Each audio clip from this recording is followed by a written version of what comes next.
Good afternoon, everyone. My name is Becky Webb. I am the co-chair of the webinar committee for AFMA. Thanks for tuning in at a later time today. Appreciate it. I will get us started by introducing our speakers today. We have Miss Pamela Macmillan. She is from the University of Wyoming, family medicine residency for over 25 years, also the current sitting president of the AFMA board. We also have Miss Deb Egger. She is from Mayo Clinic, Eau Claire program, and she is also on the board of directors for AFMA. Thank you, ladies, for coming today. I'll get out of your way so you can get started. Thank you. Thanks, Becky. So today our talk is about the PEC and the APE. And so maybe just by a show of emojis, how many have sat on your, or participated already on your program evaluation committee? How many do we have here? Quite a few. It's nice to know what kind of types of experience we've got, if we're freshly new or... Well, today we're going to really kind of just walk through what the Program Evaluation Committee is, what the APE is, the Annual Program Evaluation, and then I know Pamela plans to share some of her experiences with her program and documents that she uses. So I believe we're going to hold all questions until the end, until you're welcome to put questions in the chat. And we'll address those as we go towards the end of the talk today. We're glad that you're with us. So thanks for joining in. So I'm Deb. I'm going to get started about the Program Evaluation Committee. So let me pull up our presentation. And as I'm doing that, I want to let you know that everything we're sharing with you comes from the ACGME website under the Common Program Requirements. And this information can be found. Can you see my screen? Let's see here one second. No, cannot. No, okay, I'll try that one more time. Sorry about that. There we go. Okay, perfect. So like I was saying, all of this information is found under the Common Program Requirements within ACGME, and it starts on page 31, and it's under the section entitled Program Evaluation and Improvement. And so let's get started. So what is the PEC? The Program Evaluation Committee, it is a required committee by ACGME, and it's intended to support the residency program by planning, developing, implementing, and evaluating all of the educational activities within a program. And it is appointed, the members of this committee are appointed by the program director. There needs to be at least 2 of your faculty on the PEC, as well as at least 1 resident physician, and then of course you as the program administrator, coordinator, or manager. And then this committee needs to meet at least annually.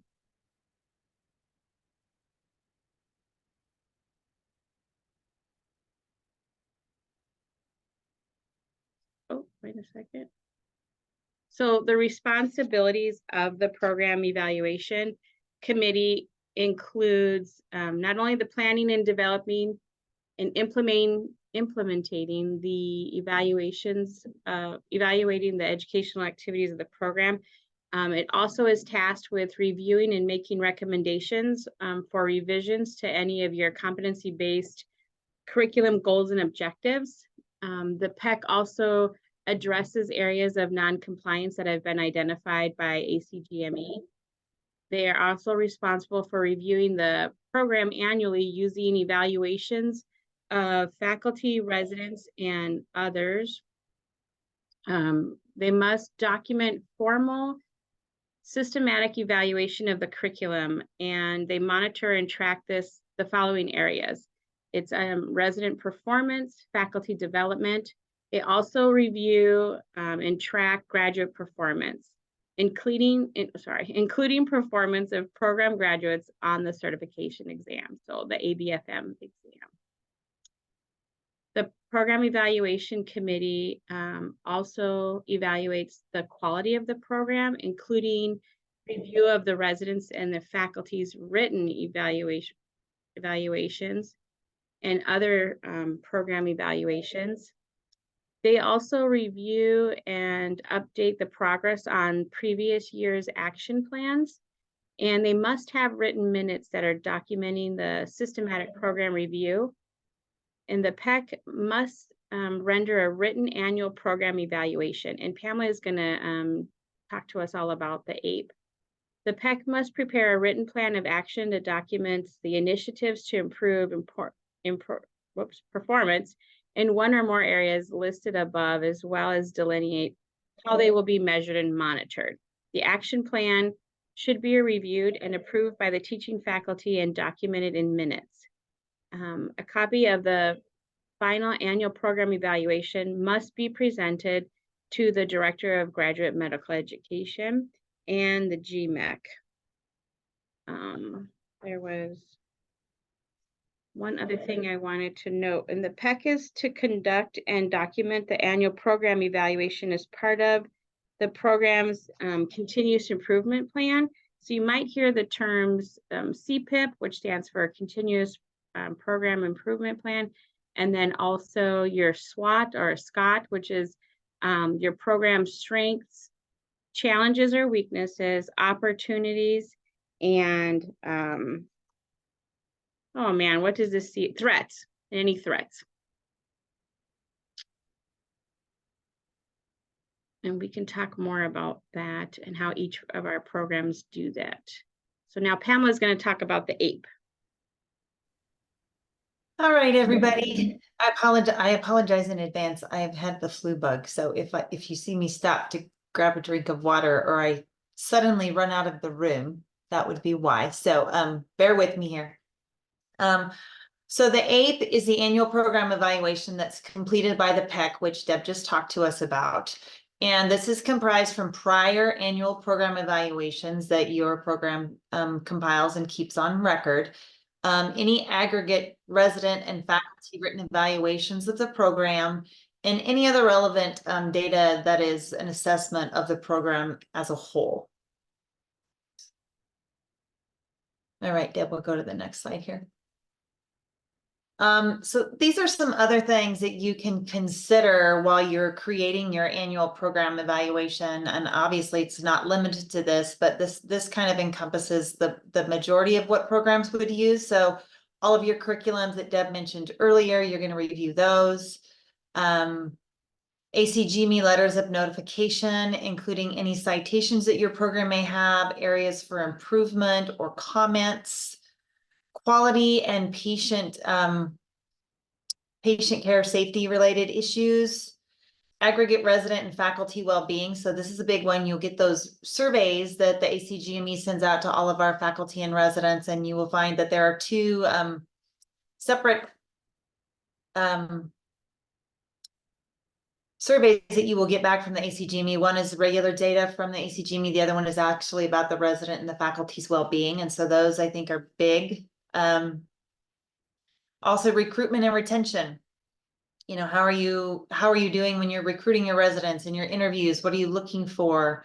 Are the things that you're looking for working for your program or not working for your program? These are all questions that you're going to be talking about during your annual program evaluation.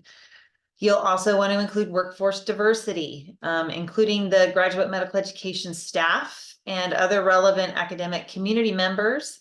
So for my program, for instance, our sponsoring institution is the University of Wyoming, but we do all of our rotations at our local community hospital. And so they are a stakeholder in what we do. And so they are parts of our conversations when we are having our annual program evaluation.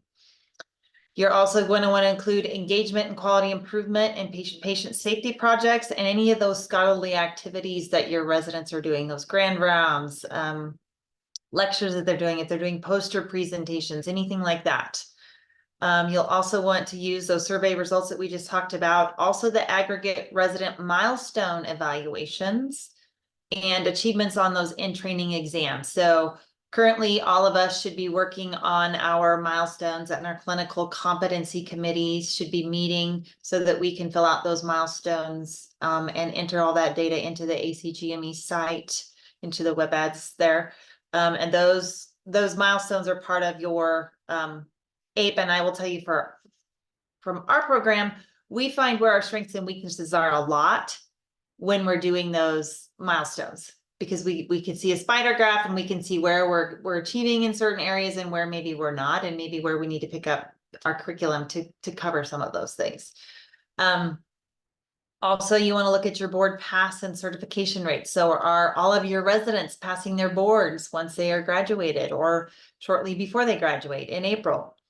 And then their graduate performance. And so they send out surveys to the former graduates from your program, and you get results from the ACGME. Also, some programs do their own individual graduate surveys. And so those are all data points that you're going to use when you are filling out your document, your APE document, okay?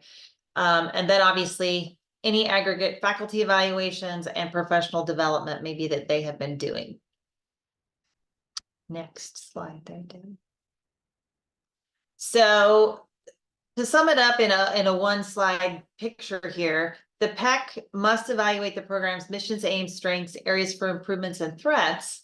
And the APE is where you're going to include that action plan, where it must be distributed and discussed with all the residents and the members of the teaching faculty. And it must be submitted to the DIO, the designated institutional officer, and also to the GMAC committee. Your APE is submitted to your GMAC committee once you're finalized. And so the ACGME background and intent, and as Deb mentioned earlier, all of this stuff can be found right on the ACGME website in the common program requirements. And so the background behind all of this is to achieve its mission and educate and train quality physicians. A program must, these are the words I love, we should and we must, right? So this is a must for us. We must evaluate its performance and plan for improvement in the annual program evaluation.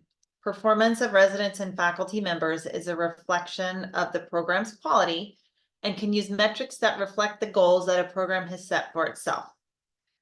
The program evaluation committee utilizes outcome parameters and other data to assess the program's progress toward achievement of its goals and aims. And so this is all part of this APE document that we're talking about. In just a minute here, I'm going to share my screen and I'll show you the actual form that my program uses when we do our APEs.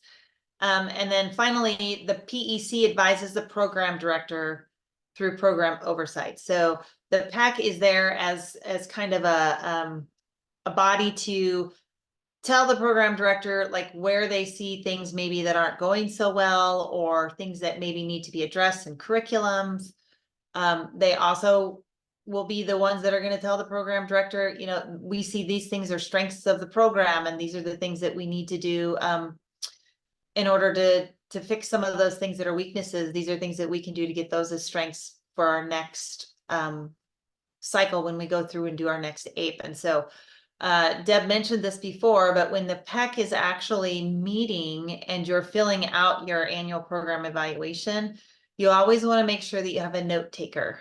Somebody is taking notes about what you're discussing. And again, every program does this differently.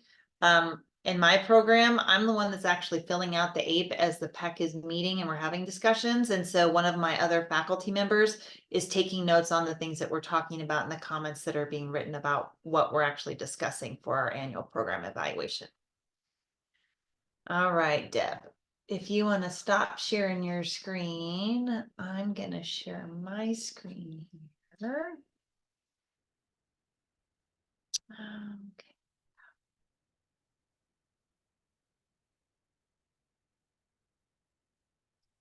All right, can you see my annual program evaluation document here, guys? Yeah, okay.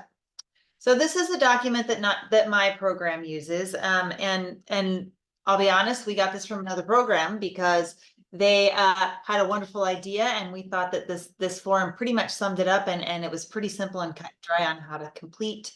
I will actually share this document. I can share it on the listserv for those of you that want to save this document. If for some reason your program doesn't have one, but obviously it tells what the purpose of the APE is, which we just went over. It talks about our program evaluation committee and then what our annual process is. And so we convene the program evaluation committee. As Deb mentioned earlier, it's comprised of at least 2 core faculty and a resident. My program director also is part of our PEC when we have our discussions. He doesn't really make the final decisions. He lets the PEC kind of come to the general consensus on how to fill this form out, and then he reviews it and agrees with it. And then he actually presents this document to all of the residents and faculty before he actually signs off on it and sends it to our DIO. Okay. And then obviously below here, when we get down into the nuts and bolts of this, you'll see where we're filling out all of the information here for our annual program evaluation. And so here, this just talks about what the purpose of the PEC is. I have listed here who's on my PEC, my associate program director, and my program director co-chair this meeting sometimes. Then we have faculty, myself, and then we have 2 residents that also PEC. And then obviously some of these are cut and dry. See the PEC policy. We actually have a written PEC policy. And so I would highly suggest that you have a written PEC policy and a written APE policy, just so if someone were to come in, if you had a site visit, they could say, what is your policy? What does it say? Then obviously we have time and place of where our PEC happens and where we're having that meeting and what the actual format of our meeting is. And then this next piece here is what really helped us out with this particular document. And so it gives you all of the points that you're going to need to review in order to fill out this document. Okay. And so when we're doing ours, we're clicking off these boxes. So all these X's that you see in these boxes, we're saying, yes, we looked at our annual program evaluation. Yes, we know what the action plan from the previous year was. We know specialty specific program requirements, competency goals for each assignment for our program, and then the regularly scheduled didactics and conferences for our program. Okay. And then as you can see on this document here, it separates it out kind of in different components. So it talks about resident performance, faculty development, graduate performance, and then the program quality itself. Okay, so as we're going through and we're filling out the questions that you're going to see below, we can go back up and click these boxes off so that we know we've reviewed every single one of these pieces in order to complete our APE. Okay. Then here you will actually see the data analysis of our program. I don't have answers in here because I just put in a blank document so that you could just see what the questions are. But they're pretty cut and dry. And so, you know, it talks about is the clinical competency committee, which is the committee that reviews all of your residents and completes those milestone evaluations. Are they able to assess the milestones you're using current evaluation information that we've collected from the program? Most of these answers are yes. Sometimes if the answer is no, what is needed? And so that's why that comment is here. Does the milestone data indicate any trends that may need to be addressed, which is kind of what I talked about just a little bit ago. We can see that spider graph. I don't know about other programs. I know our program really struggles sometimes with that system-based practice. I see some smiles there, so I'm guessing that that's across the board. And that's just one of the areas that we know that our program needs to work on. And it gets better every year. So we are making progress, but you know, there still is some lag there. So then it talks about, does the aggregate data on clinical experience show that the residents are receiving the appropriate breadth of knowledge and experiences required to enter an autonomous practice? If yes, that's great. If not, what do we need to do to fix that? Okay. Does the data on the residents' research and scholarly activities show that the program is meeting requirements in this area? Does the results of their in-training exams from recent years show program-wide areas for weaknesses? This is a good one. I don't know if any of y'all look at your reports that you get back when you get your in-training exams, but you can see which of the specialties your program may struggle in as far as education wise, because it gives you that graph on each individual resident and where they did as far as the specialties as sports medicine, surgery, those cardiology, all those different topics. So that's a big one. And then do your work hour report show that residents log hours? They hate it, but they do it. They really hate it. And do the report show any violations that are appropriately addressed by the program? This one's big. I will tell you that we tell all of our residents to log their hours appropriately. If they're working, they should be logging their hours. We do have violations here and there, and we use the software New Innovations. And so if they have a work hour violation, they have to justify that violation. And then the program director has to justify their justification. So I think this one is big for us because it helps us to recognize residents that are struggling maybe with time management or how to chart properly. They're spending hours and hours documenting in the medical record after their work hours that they've been assigned to do something. And so that's been helpful for us. And I will tell you that when residents do have a violation and we talk to them about, okay, why did you have this violation? Well, I was doing my charting. Okay, well, what do we need to do to help you to be able to chart when you're seeing your patients and not having to stay after hours or going home? It's a big thing. So that one's been big for us. And then does the data show any other areas of resident performance that should be addressed?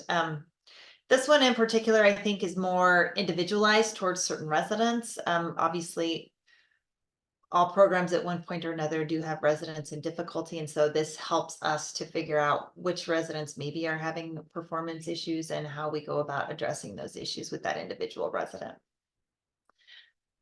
Then we go on to the faculty development piece. Does the results of the faculty survey indicate any areas of faculty development that need to be addressed? Again, all programs do faculty development differently. Our program does faculty development.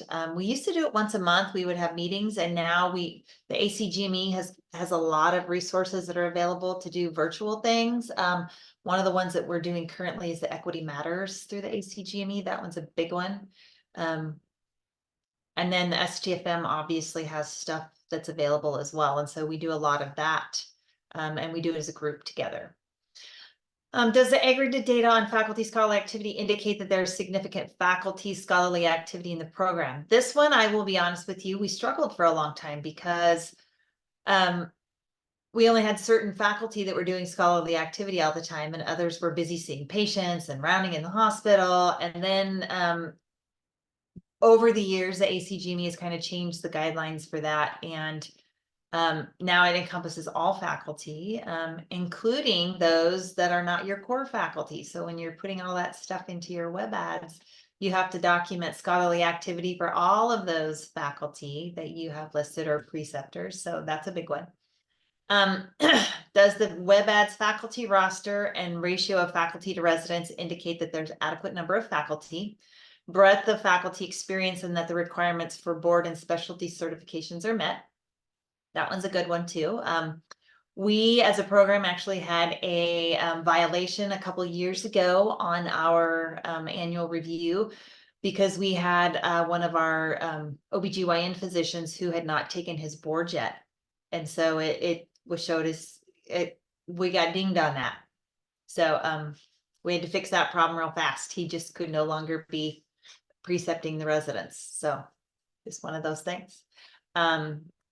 Do the aggregated confidential evaluations of faculty by residents and or the results of resident surveys indicate any faculty development or training needs in regards to their roles as educators? I really like that one. And the reason that I do is sometimes I think our faculty just get in a cycle and they're used to teaching the way they teach and they're doing their thing. And they're not recognizing that there are things maybe that they're missing that they could be teaching the residents. And so I think that one's big. Do reports of faculty attendance at organized clinical discussions, rounds, journal clubs, conferences indicate that faculty are regularly participating and that the level of participation is adequate? That one is big for us too. our faculty do really well for a while, and then they kind of fall off and they don't show up for didactics, and the residents are really good about speaking up and saying, you know, it's really important that we have faculty here to support us, and so I think that's an important one as well. Do the data show any other areas for faculty development that should be addressed? And please specify any sessions or workshops that faculty and our residents participate in for the enhancement of teaching skills. And so these are just some of the examples from our program. We do workshops once a month for a full half day. We do vaginal lacerations, IUD and next one on insertions, casting and splinting, joint injections, stop the bleed. We do wilderness medicine, POCUS, which is a big one, which is point of care ultrasound. That one's a really big one for our program. We've really kind of jumped in headfirst on that one, and our residents really like that. In MSK ultrasound, our program, by doing this APE, found that it would be very helpful if we had ultrasound in our clinic. And so we actually have, they're called butterfly ultrasounds, and the residents and faculty can actually just plug it in right into their phone when they're in the exam room with their patient. And so they can see what they're doing with the ultrasound. And so by filling out the APE and having residents speak up going, oh, it'd be really helpful if we had these things. It's one of those things that helps you to realize what you could do to help enhance the education of your residents. And then optometry. We actually go to the local optometrist office in Cheyenne, and the residents learn how to use slit lamps. And they make these cool little, I call them Jello shots, but they're like a little cup that has like, it's kind of a gelatin substance, but then they have like metal and stuff in it. And the residents learn how to do foreign body removals from the eye, which is super cool. Then obviously the next section here is graduate performance. Did the aggregate results of board certification rates of the program's graduates meet specialty requirements regarding percentage of graduates taking and passing the boards within established timeframes? Our program doesn't struggle with this, but I know that there are some programs who do. We have 100% board passage rate for our residents. And so one of the things that those in training exams are helpful for us are, what do we need to educate our residents on? And we actually purchased the AAFP board review course for all of our residents. So each resident has their own board review course so that they can prepare to take their exam. Have the recent graduates of the program shown continued participation in scholarly activity? That one's a really hard one to keep track of, just because residents graduate and they don't care and they just move on and they don't respond to surveys is just the honest answer there. Do aggregated results of surveys of recent graduates indicate any needs for program changes? Again, good information to have. Our program teaches residents how to do C-sections. And so one of the things I think that this showed us is that at one point we were like, do they really need to know how to do C-sections? Do they really need to know how to do that by themselves? And what we found is, yes, they do, because a lot of our graduates go out into these small rural communities and they're doing their own C-sections. And so it's important that you use that graduate performance survey information to fill this form out. And then does the data show any other areas for graduate performance that should be addressed? Then we get to the program quality. Are there any specialty program requirements that are not currently met by the program? If yes, great. If not, tell us what they are. Is the status of all issues from previous citations, previous annual reviews, and previous internal reviews of the program totally resolved? If not, what is still needed or expected to be ongoing? So this one is big. I don't know about other programs, but we've been pretty lucky in the last few years. We've not had any citations. We just have areas for improvement, but it is, it's important that you take all of those previous citations and information that you've had from previous reviews and make sure that your program is actually taking that information and doing something about it. Because if you continue to have the same citation or the same AFI, the ACGME is going to be like, whoa, what's going on here? We're not making any improvements. We're not making any progress. Okay.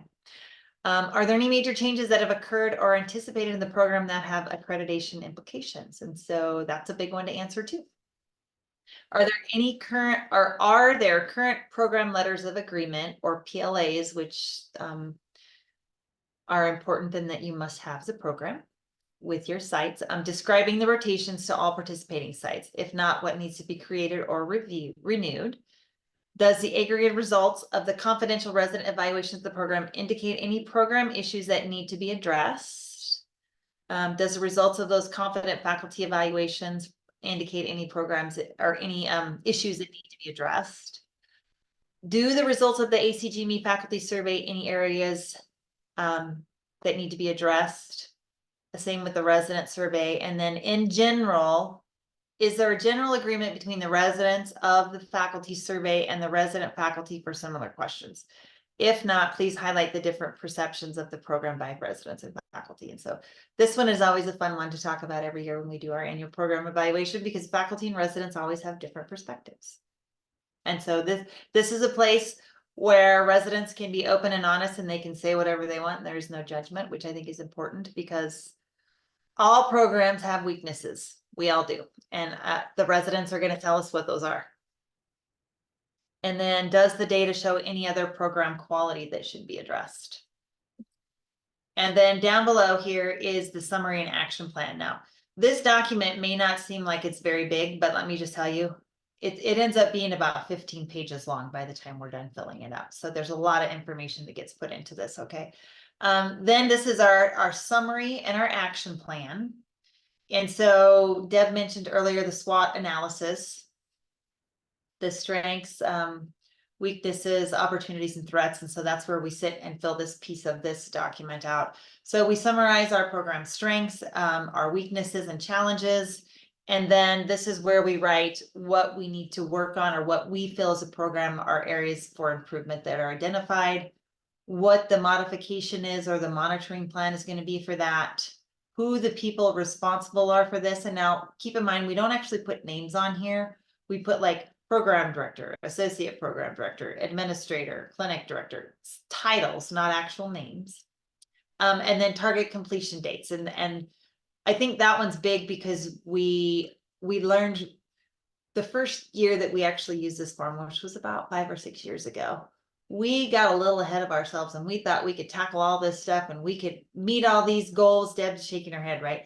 We thought we could meet all these goals in a short period of time. And we found out real fast that when we got around to the APE next year, we hadn't even looked at some of these things because we were too busy worried about the other things. And so be realistic when you're putting your target completion date out for those things that you feel like your program is needing to work on.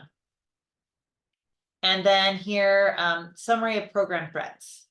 So one of the things our program always puts in here is lack of funding, which is big for us. We are one of very few programs across the country that we do not get federal dollars for our residents. And so most residency programs, when they opt in at the very beginning of the inception of their program to opt into those federal dollars.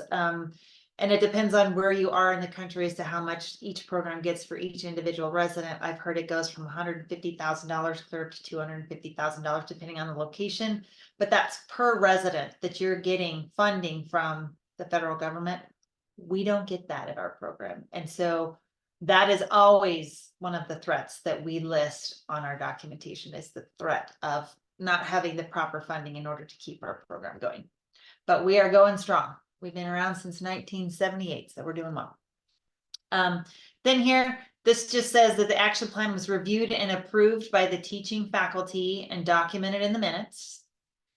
The date the faculty approved this, and then the program director signs this. I certify that all requirements have been met. My program director signs and dates it. We actually do this all electronically now, so I just send him a PDF document of all the things that have been completed on this document. I send it to him electronically. He signs it electronically, and then it gets sent to our DIO so that the GMAT committee then can meet. All right. Does anybody have questions about the annual program evaluation or the PEC? I'm looking here at some of the questions in here. Will the slides be available after presentation is over? I would love to. An email copy of reference. Deb said she will post them. I have a question, Pamela. I'm just curious. How often does your PEC meet? So our program evaluation committee only meets once a year. We are a very small program, so we're 666 programs. We only have 6 residents per class. And so we only meet once a year. We do talk about a lot of this stuff during our resident faculty meetings. And so, you know, we keep minutes of those meetings and we have all that documentation as well. But formally, we only meet once a year for our annual program evaluation. Okay. And I know that there's a lot of programs who meet once every other week. Some meet once a month, some meet once every quarter. And so again, I think those are things that you will find are very specific to programs in general. Yeah, absolutely. So our program, we're one of those that meets once a month. So we have a program evaluation committee once a month, and then we tackle at each of the meetings certain parts of the APE that we're focusing on. One meeting might be totally dedicated to the current CPIP or the SWOT. We're also looking at just the resident data, evaluation data. We'll tackle that at each of those meetings, trying to kind of fill out, or at least gather all the data and analyze it at each of those PEC meetings. Looks like there's a question in here. It says, how much time do you allow for your meeting? Ours is over the noon hour, so it takes up a noon didactics because our residents attend it. We have 1 resident from each class attend it, plus our faculty, so our 2 core faculty, so, and myself. What about you, Pamela? We have 5 hours. So we have a 5-hour time. So we start at noon and we go until 5 o'clock or until we're done. Okay. Okay. How about you, Becky? Ours is from 8 a.m. until about 3 in the afternoon, and we do it once a year. I'm not gonna lie, that sounds a little bit torturous. You know, for me, I would rather just do it all at one time and get it over with than to have to split it up into sections. And the hardest part for a small program is getting everybody together to meet multiple times throughout the year, because they're all in different rotations and some of our residents go to Denver.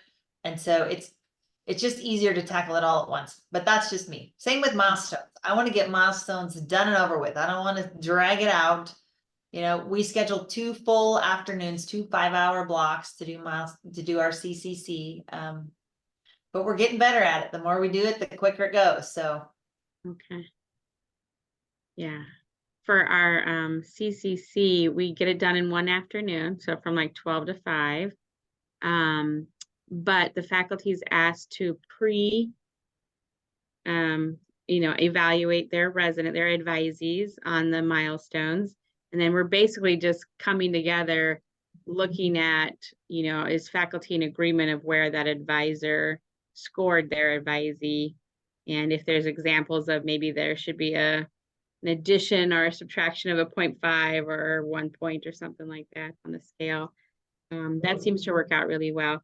And now earlier, Pamela, you talked about sometimes faculty, I know they're really great at attending noon didactics and then sometimes not. And have you ever gone to the method of assigning faculty to attend didactics? yes, actually we have. Does that work well? It does work well. And I think that what works well about that is that certain faculty have certain interests. And so we have a list of, what each faculty likes or what topics they like, and they actually are the ones doing the teaching. And so I think that that's been very helpful. Yeah. And we do also have 2 full-time PharmDs at our program, and we also have a full-time social worker. And so they are always present at didactics. Now, residents sometimes feel like the physicians should be the ones that are present and not necessarily a PharmD or a social worker. So.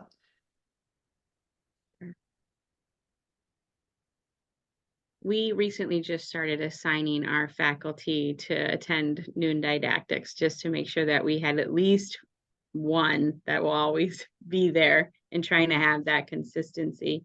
And that seems to work out. There is some times where it gets tough if faculty are away, like on vacation or CME or something like that, then it seems to lack a little bit. But does anybody else have any questions about the program evaluation committee and or the annual program evaluation?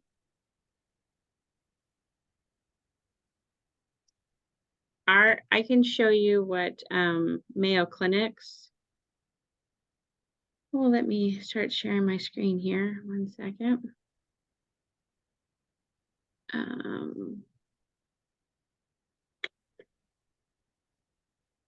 So for Mayo Clinic, this is our program evaluation. This is the best practice is what they call it for your minutes at your PEC. So we are going to look at, outcomes from the prior annual program evaluation, because that's part of the PEC's job, and reviewing your mission, program, and aims. And so it's kind of nice to break up these things at every time that we meet, so that we're not doing this at one time, because it does get lengthy just for the PEC.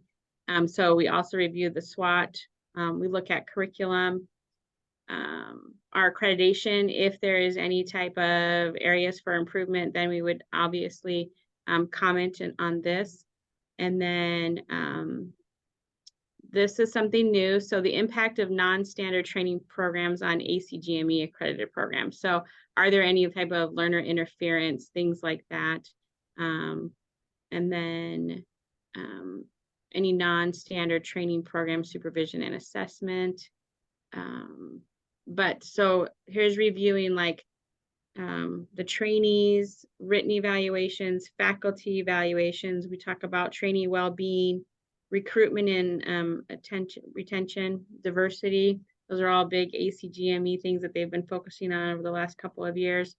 And our survey results, these are the ACGME surveys. We actually purposely started sending out our program's annual program evaluation ahead of the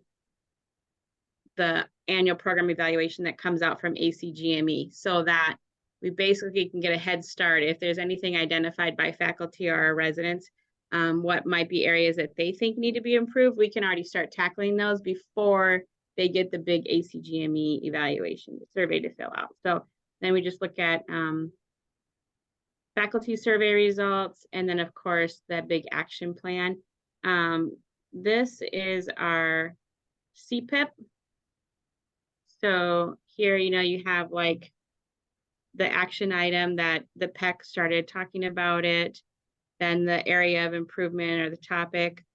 We have what's going to be our plan, who's going to be responsible, and then as we meet and we review these, then we add our updated notes. We do have that target or the actual completion date, and then current status. And we make sure that these get color coded. So like if it's something that we met, we turn that last column to green on that row, or if it's in progress, it's in yellow. And then if it's something that we're really struggling with, it might, or on hold, it might just be in color red, just so that we're easily tracking these things. Sometimes it's nice to have a visual.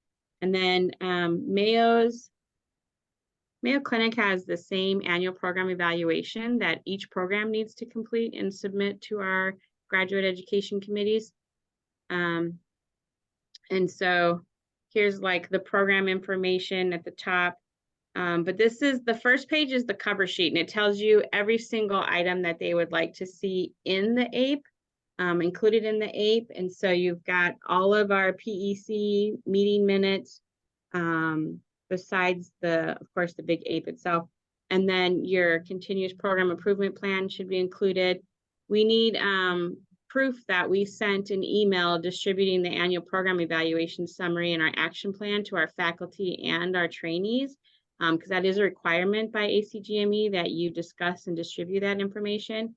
And then there are some policies that they want to see have been reviewed specifically annually, and we need to provide current copies of those. And so all of that documentation goes with our APE.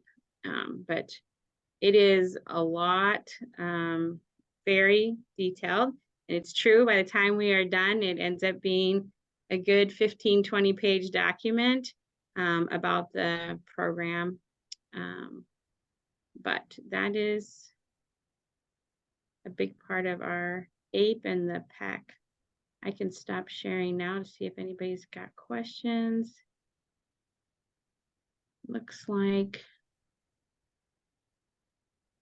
Oh, okay, you provided the APE inside the Yeah. chat, Pam. Yeah, That looks and great. if you just right click your mouse, you can copy that document and just save it to your desktop there too, if you want.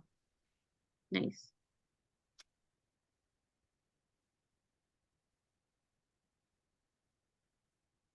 Anybody have questions about this?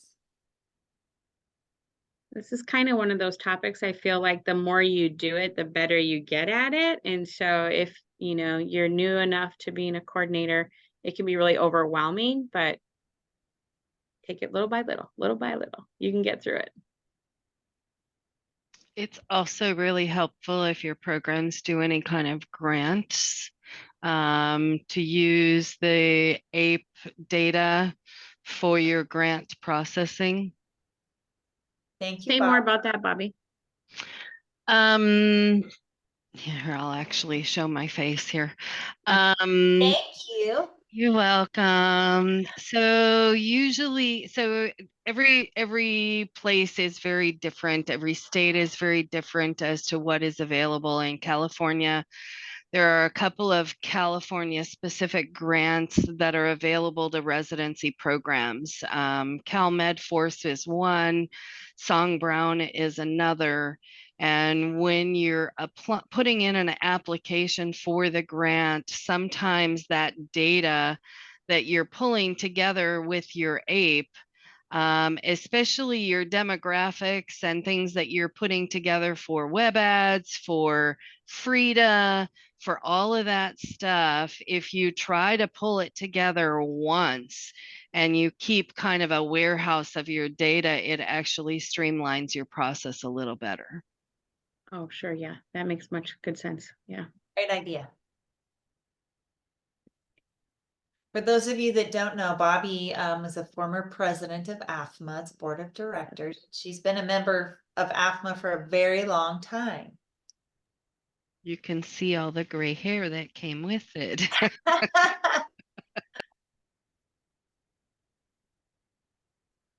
Also, I'm going to just chime in here. I don't know why I just thought about this, but go out and register for RAD and RLS. It is available for registration. If your programs don't have funding to send you, there is opportunity for scholarship through AFMA. So there is a link for that as well, that you can apply for a scholarship if that's something that you'd need assistance with. And we would love for you all to come and join us. It's going to be a great time. We're going to be celebrating 40 years this year of AFMA. So yeah, right, Bobby, 40 years. 40 years. It's our 40-year Pretty celebration. amazing. Yeah. Pretty I amazing. haven't been a member quite that long. Well, I haven't either, but I've been a member. I still have my little plastic card that Kristen hates, that she used to laminate us a little card, and I've been a member of AFMA since 2004. So almost 20 years. Nice. Any other questions? No other questions? I'm not seeing any, and I don't see any hands raised in the little emoji areas. How many of you have already completed your APE for this year? For this year or for last year? Well, The one that's last due time by I the end of did the it, year yeah. for the last year. yeah. There we go. We got a few hands, a few hands. We usually do ours in October, November timeframe. So that's typically when we do our APEs every year. Looks like Heather might have a question, or she raised her hand. Maybe You she can said unmute if you'd like. I just raised, sorry, let me turn my video on. I just raised my hand because we've completed our annual program evaluation for this year and are working with it on the goals. Nice. awesome. It must feel like you could have a celebration when she complete that darn thing. Yes, yes, When we're done, I'm like, oh, thank you, baby. yes, It's a absolutely. miracle. And then we get our CCC done and it's like, oh, I don't have to do this again until May. Very good. Very good. Deb, can you share our presentation one more time? We have the little quiz. If you scan the little QR code, you can You can Yes. take the little quiz and Oops. Absolutely. get your little credit there for your certificate at the end of our new coordinator series. All right. Well, let me Thank see. you Click all for on share joining screen. us today. It was always fun to share our knowledge. All right, there's our QR code. If you hold your phone up to that, you'll be able to take the quiz and get your credit.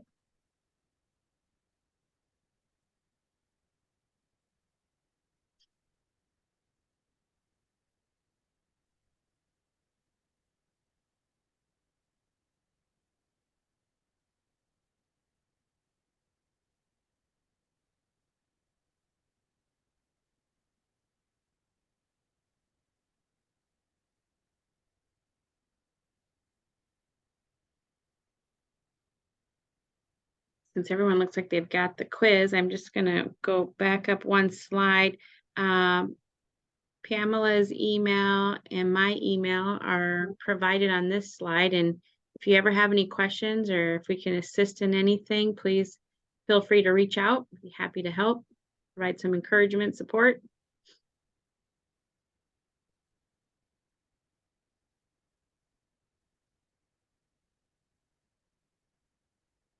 Otherwise, probably within the next 24 hours, we'll have this webinar posted on AFMA's YouTube channel.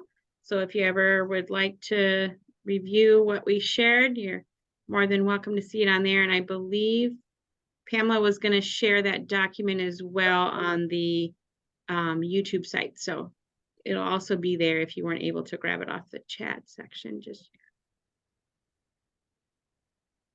Deb, you're gonna have to help me with that. I don't know how to share anything to the YouTube channel. I'm not a YouTuber, man. I'll be honest, I'm not a YouTuber. No problem.